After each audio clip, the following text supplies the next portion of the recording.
ఆ మాట వినగానే ఎందుకో తెలియని ఒక ధైర్యం రాగా స్వప్నిక మనసు మళ్ళీ పాత జ్ఞాపకాల్లోకి వెళ్తుంది.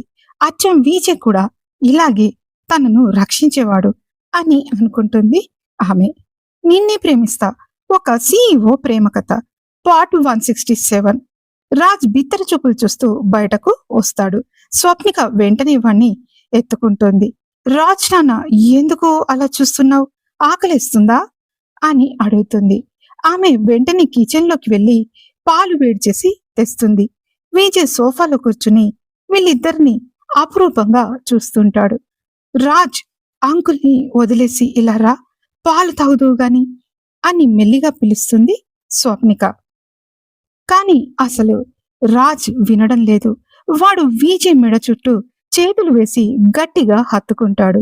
నేను రాను మమ్మా, అంకుల్ దగ్గరే ఉంటాను అంటుందా అని ముద్దుగా అంటాడు. నాన్న, నా బుజ్జి కదూ, ఇలా అల్లరి చేయకూడదు నాన్న. పాలు తాగితే మనం బజారుకు వెళ్ళి నీకు ఇష్టమైన బొమ్మలు కొనుక్కుందాం. రా నాన్న ఇలా అని పిలుస్తుంది స్వప్నిక.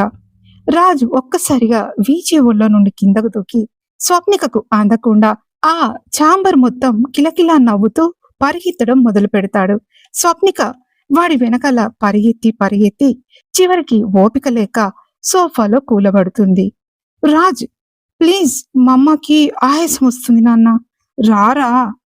అమ్మ నీరసంగా ఉండటం చూడగానే రాజ్ తన పరుగు ఆపి బుద్ధిగా వచ్చి ఆమె పక్కన కూర్చుని పాలు తాగడం మొదలు పెడతాడు. విజయ్ ఆ దృశ్యాన్ని చూస్తూ ఎమోషనల్ అవుతాడు. 5 ఏళ్లుగా తాను లేని లోటును ఈ చిన్నారి ప్రాణం ఎంతలా భరిస్తుందో అని అతని మనసు మూగగా రోధిస్తుంది. విక్రమ్ రాయ్ విజయ్ ఆ నిశ్శబ్దాన్ని ఛేదిస్తూ, మిసెస్ స్వప్నిక చాలా అలసిపోయినట్టున్నారు, ఒక కాఫీ తాగుదామా అని అడుగుతాడు. ఆమె వెంటనే అటెండర్ కి ఇంటర్కమ్ ద్వారా కాఫీ పంపించమని చెబుతుంది. 5 నిమిషాల్లో అటెండర్ ఒకే ఒక లార్జ్ మగ్గు కాఫీ పట్టుకొస్తాడు. అయ్యో, ఇంకో కప్పు తేలేదేంటి అని కంగారుగా అడుగుతుంది స్వప్నిక. లేదు మేడం, మీరు ఒక్కరే కదా తాగేది, రోజులానే పెద్ద మగ్గులో తెచ్చా అని తడబడుతూ అంటాడు వాడు. విక్రమ్ రాయ్ నవ్వుతూ, పర్వాలేదు, 50-50 షేర్ చేసుకుందాం, ఏమంటారు అని అడుగుతాడు. స్వప్నిక ఒక్కసారిగా తలెత్తి అతని వైపు చూస్తుంది. విజయ్ కూడా సరిగ్గా ఇలానే అనేవాడు. విక్రమ్ రాయ్ వద్దా అని అల్లరిగా అడుగుతాడు మళ్ళీ. ఆమె మూగదానిలా చూస్తుండగానే తెలిసిన వాడిలా విజయ్ కిచెన్ లోకి వెళ్లి ఇంకో కప్పు తెచ్చి ఆ మగ్గులోని కాఫీని సగం వంపి ఒక కప్పు ఆమె చేతికి ఇస్తుంటే ఏమాత్రం కొత్త అన్న ఫీలింగ్ లేకుండా అన్నీ తెలిసినట్టు డైరెక్ట్ గా కిచెన్ లోకి వెళ్లి కాఫీ మగ్గు తెచ్చి ఇవ్వడంతో ఆమె ఆశ్చర్యంగా నోరు తెరుస్తుంది. తన కప్పును ఆమె కప్పుకు తాకించి చాలా నెమ్మదిగా హ్యావ్ ఇట్ స్వీట్ హార్ట్ అని అంటాడు. స్వప్నిక ఒక్కసారిగా ఉలిక్కి పడుతుంది. ఆమె కళ్ళల్లో భయం, ఆశ్చర్యం ఒక్కసారిగా మెరుస్తాయి. ఈ ఈ ఇప్పుడు ఇప్పుడు ఏమన్నారు మీరు అని తడబడుతూ అడుగుతుంది.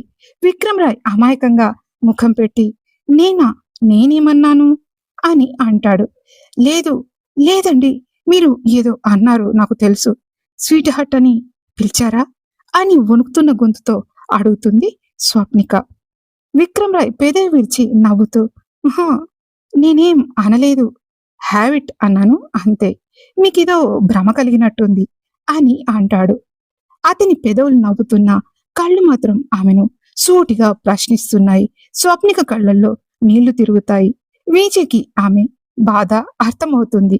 స్వప్నికను చూడగానే ఆమెను ఆట పట్టించడం అంటే మొదటి నుండి సరదా కాబట్టి ఎప్పటిలా టీచ్ చేశాడు ఆమెని. కానీ తనని తాను బయట పెట్టుకోలేక లోపల మదన పడుతున్నాడు విజయ్.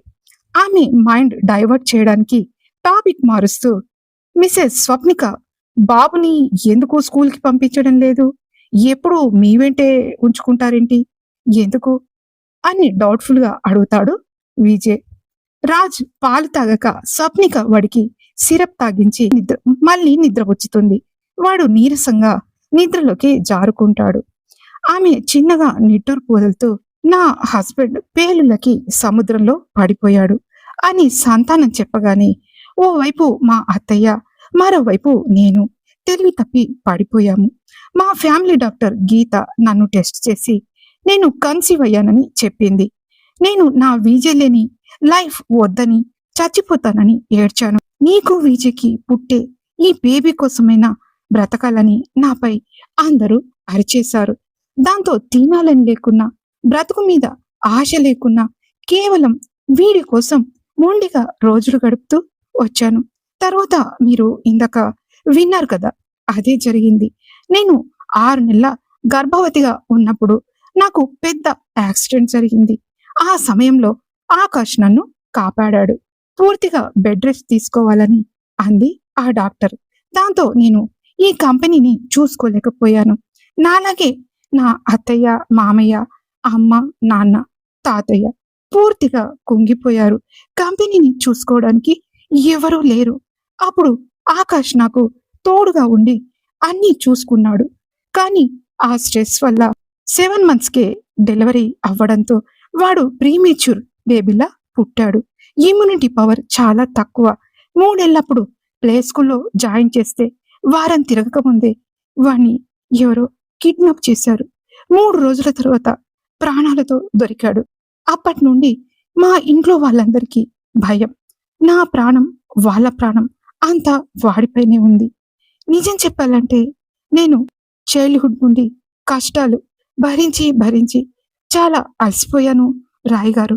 చాలా అలసిపోయాను. నా లైఫ్లో హ్యాపీగా ఉన్న రోజులంటే నా విజయ్ ఉన్నప్పుడే. అంటే అప్పుడు ఇబ్బందులు లేవని కాదు, ఉన్నాయి. కానీ తనతో ఉన్నది 3 నెలలే కావచ్చు. కానీ కానీ అవి నా లైఫ్లో మోస్ట్ మెమరబుల్ డేస్ అని మెల్లిగా చెబుతున్న ఆమె మాటల్లోని ఆర్తి వింటుంటే విజయ్ గుండె తరుక్కుపోతుంది. తను లేని కారణంగా తన భార్య, కుటుంబం ఎంతటి నరకాన్ని చూశారో అర్థమైంది. విజయ్ ఫ్రిడ్జ్ నుండి ఆమె తాగే రెగ్యులర్ జ్యూస్ బాటిల్ తీసి గ్లాసులో పోసి ఆమె ముందు పెడుతూ, ఇది తాగండి, కొంచెం రిలాక్స్ అవుతారు అని అంటాడు విజయ్.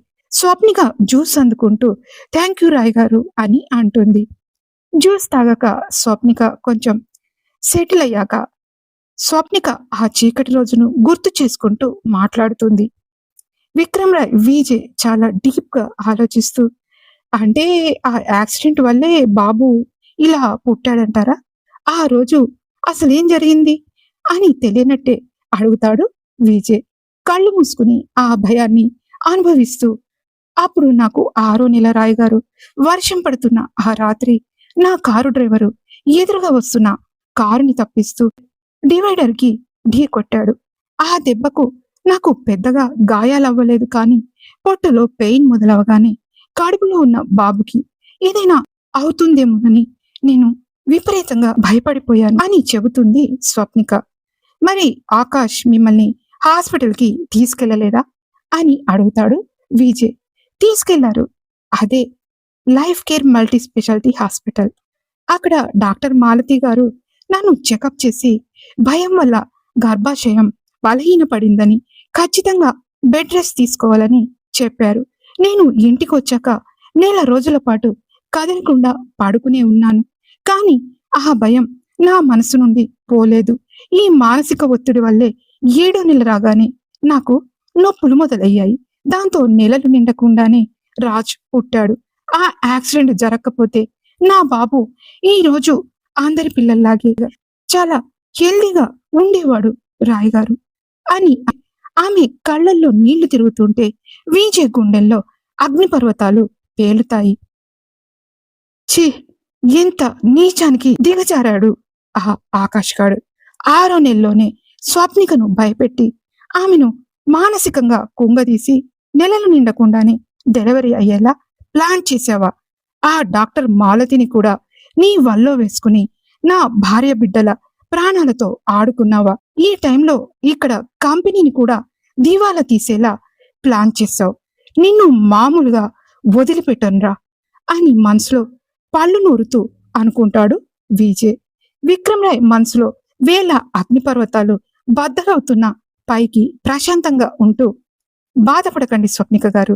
ఆ రోజు మీకు అండగా నిలిచిన ఆ డాక్టర్ మాలతి గారిని నేను ఒకసారి కలవాలి.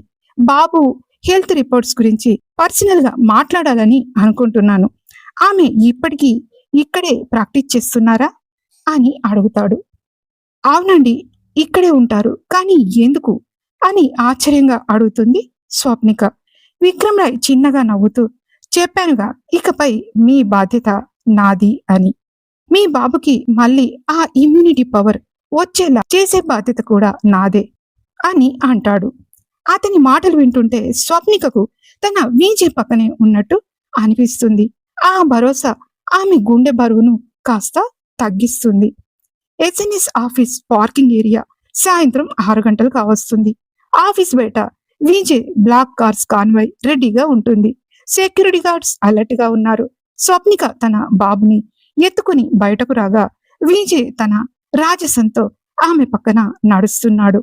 విక్రమ్ రాయ్ విజయ్ తన సెక్యూరిటీ టీం కి సైగ చేస్తూ, సంతానం కాన్వాయ్ క్లియర్ గా ఉందా? మనం ఇప్పుడే బయలుదేరుతున్నాం అని అంటాడు విజయ్.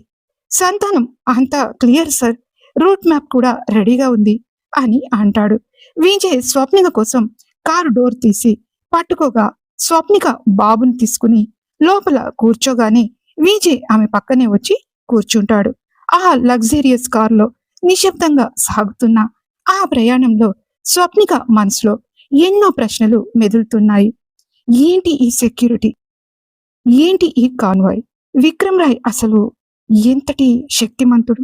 నా విజయ్ ఉంటే సరిగ్గా ఇలాగే నన్ను రాకుమారిలా చూసుకునేవాడు. ఈయన పక్కన ఉంటే నాకు తెలియని ఒక రక్షణ కవచంలా ఉన్నట్టు అనిపిస్తుంది అని ఫీల్ అవుతుంది. విజయ్ మాత్రం బయటకు ప్రశాంతంగా కనిపిస్తున్న లోపల తన వాచ్ చూసుకుంటూ ఆతృతగా ఎదురు చూస్తున్నాడు.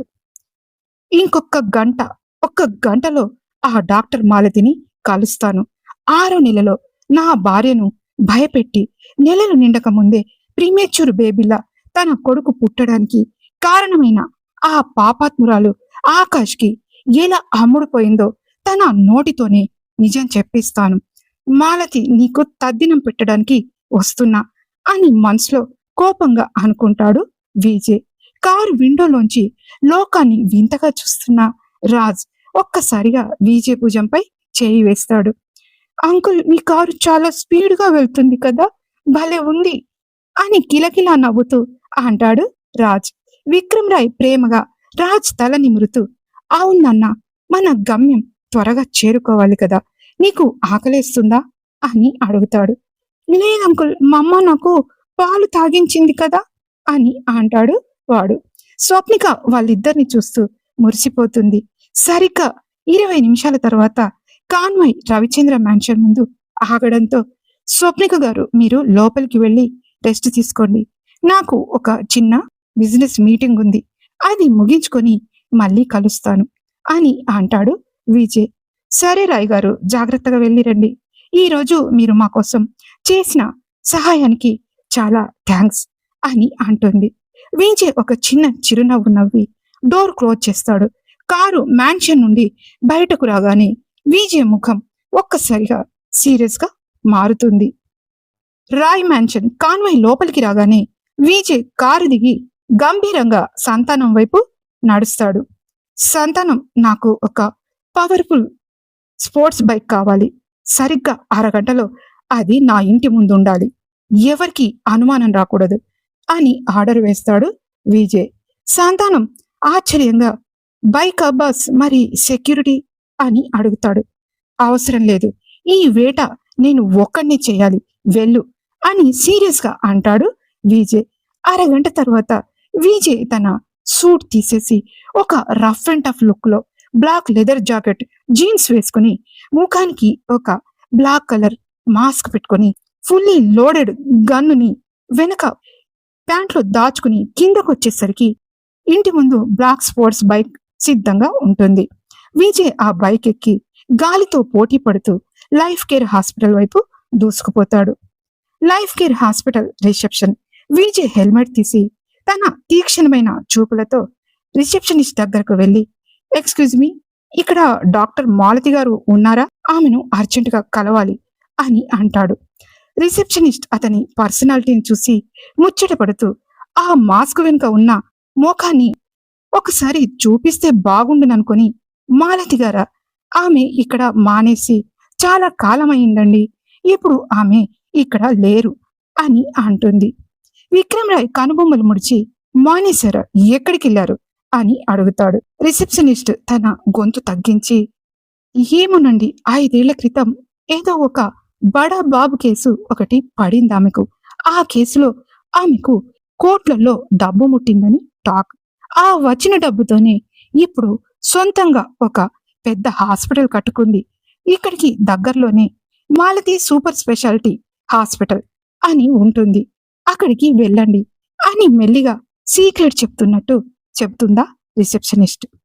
ఆ మాట వినగానే విజయ్ కళ్ళల్లో కోపం కట్టలు తెంచుకుంటుంది. ఆ బడా బాబు ఎవరో అతనికి తెలుసు. వాడు ఆకాశే. నా భార్య జీవితాన్ని తాకట్టు పెట్టి ఈమె కోట్లు సంపాదించిందా అని అతని రక్తం సలసల మరిగిపోతుంది. ఆ అడ్రస్ కనుక్కుని వెంటనే బైక్ స్టార్ట్ చేస్తాడు Vijay. Maruti super specialities hospital చాలా లగ్జరీగా ఉంది ఆ బిల్డింగ్.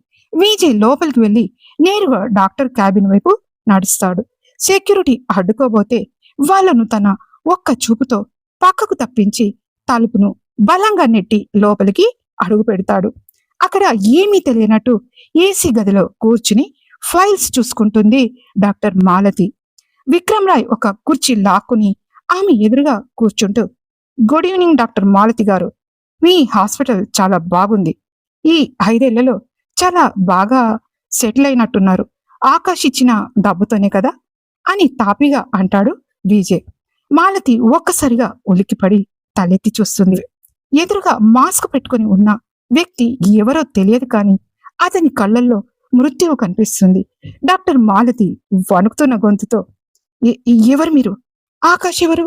నా క్యాబిన్లోకి ఇలా ఎలా వచ్చారు అని తెచ్చిపెట్టుకున్న ధైర్యంతో అంటుంది.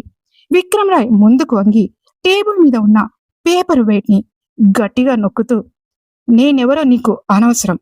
కానీ 5 ఏళ్ల క్రితం స్వప్నిక రవిచంద్ర కేసులో నువ్వు చేసిన ఆ మేనేజ్మెంట్ ఏంటో నాకు కావాలి. నిజం చెప్పకపోతే ఈ హాస్పిటల్ ఎలా కట్టావో, ఆ డబ్బు ఎక్కడిదో ఈ ప్రపంచానికి తెలియడానికి ఎంతో సమయం పట్టదు అని గట్టిగా అంటాడు విజయ్. మాలతి భయంతో వణికిపోతుంది. గొంతు సవరించుకుంటూ, చూడండి, మీరు ఎవరో నాకు తెలియదు. పాత విషయాల గురించి నన్ను అడగండి. నాకు చాలా పేషెంట్స్ ఉంటారు. అందరి కేసులు నాకు గుర్తుండవు అని అంటుంది. విక్రమ్ రాయ్ విజయ్ ఒక క్రూరమైన నవ్వు నవ్వుతూ, అవునా డాక్టర్, అందరి కేసులు గుర్తుండకపోవచ్చు. కానీ ఒకే ఒక్క కేసుకు కోట్లలో డబ్బులు ముట్టినప్పుడు అది మర్చిపోవడం సాధ్యం కాదు. ఈ లగ్జరీ హాస్పిటల్, ఈ ఏసీ గది, ఇవన్నీ స్వప్నిక రవిచంద్ర జీవితాన్ని నాశనం చేయడానికి ఆకాష్ నీకు విసిరిన ఎముకలే కదా అని గట్టిగా అడుగుతాడు. డాక్టర్ మాలతి, లేదు, మీరు నన్ను నిందిస్తున్నారు. సెక్యూరిటీని పిలుస్తాను అని అంటుంది. విక్రమ్ రాయ్ టేబుల్ మీద ఉన్న ఫోన్ వైర్ ని ఒక్క దెబ్బతో తెంచేసి ఆమె ముందుకు వంగి, సెక్యూరిటీ కాదు కదా, నీ గాడ్ ఫాదర్ ఆకాష్ వచ్చినా నిన్ను కాపాడలేడు.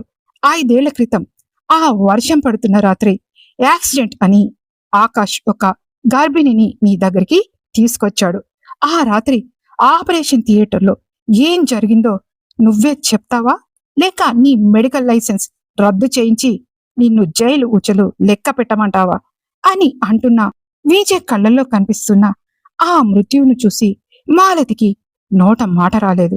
ఆమె గుండె వేగంగా కొట్టుకుంటుంది. డాక్టర్ మాలతి వణుకుతూ, నేను ఏం చేయలేదు, అంతా ఆకాష్ చెప్పినట్టే చేశాను అని అంటుంది. విక్రమ్ రాయ్ గర్జిస్తూ, ఏం చెప్పాడు వాడు, అసలు ప్లాన్ ఏంటి అని అంటాడు విజయ్. డాక్టర్ మాలతి కన్నీళ్లతో నిజం ఒప్పుకోవడం మొదలు పెడుతుంది. ఆకాష్కి స్వప్నిక అంటే పిచ్చి. ఆమెను పెళ్లి చేసుకోవాలని అనుకున్నాడు. కానీ ఆమె అప్పటికే విజయ్ వల్ల ప్రెగ్నెంట్ అని తెలిసి తట్టుకోలేకపోయాడు. అందుకే ఆ కడుపులో పెరుగుతున్న విజయ్ వారసుడిని అబార్షన్ చేయించి ఆమెను తన దారిలోకి తెచ్చుకోవాలని ప్లాన్ వేశాడు.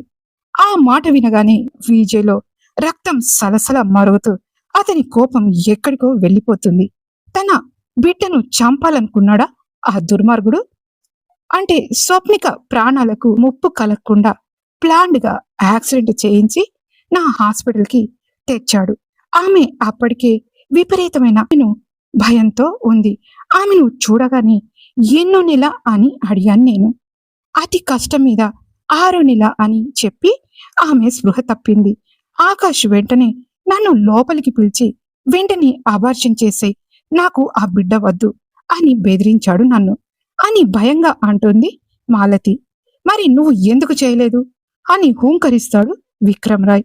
నేను చేయాలని ప్రయత్నించాను, కానీ 6వ నెలలో అబార్షన్ చేయడం చాలా రిస్క్. అలా చేస్తే స్వప్నికకు విపరీతమైన బ్లీడింగ్ అయ్యి ఆమె ప్రాణాలకే ముప్పొస్తుందని, ఆమె కూడా చనిపోయే అవకాశం ఉందని ఆకాష్కి ఖచ్చితంగా చెప్పాను. అప్పుడు స్వప్నిక చనిపోతే తన ప్లాన్ పాడవుతుందనుకున్న ఆకాష్ చివరకు చచ్చినట్టు అబార్షన్ ప్లాన్ వద్దనుకున్నాడు. ఆ తర్వాతే ఆమెకు బెడ్ రెస్ట్ అవసరమైంది అని భయపడుతూ అంటుంది డాక్టర్ మాలతి. మరి 7 monthsకే డెలివరీ ఎందుకయ్యింది?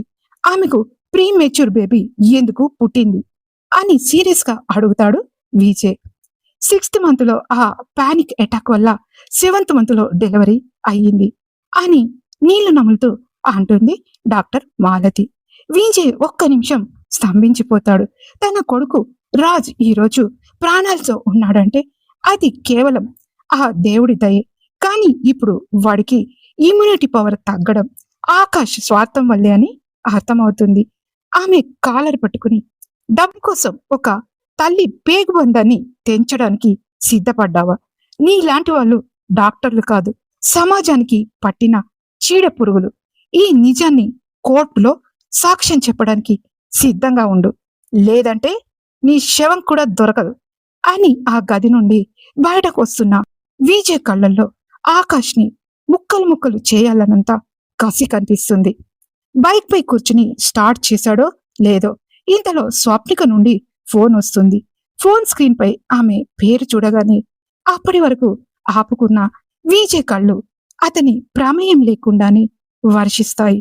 అపురూపంగా తన కావుగిట్లో దాచుకోవాలనుకున్న తన ప్రాణం, తన గుండె చప్పుడు, తన ఊపిరైన స్వప్నిక ఈ దొంగన కొడుకుల వల్ల ఎన్ని ఎన్ని బాధలు అనుభవించింది అని బాధపడుతూ అతను ఫోన్ లిఫ్ట్ చేసి బొంగురు గొంతుతో, హలో చెప్పండి స్వప్నిక గారు అని అడుగుతాడు.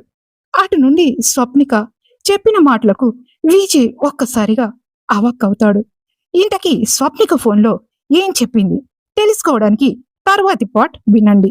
ఈ పార్ట్ మీకు నచ్చినట్టయితే లైక్ చేసి ఒక హైప్ ఇచ్చి కామెంట్ పెట్టండి.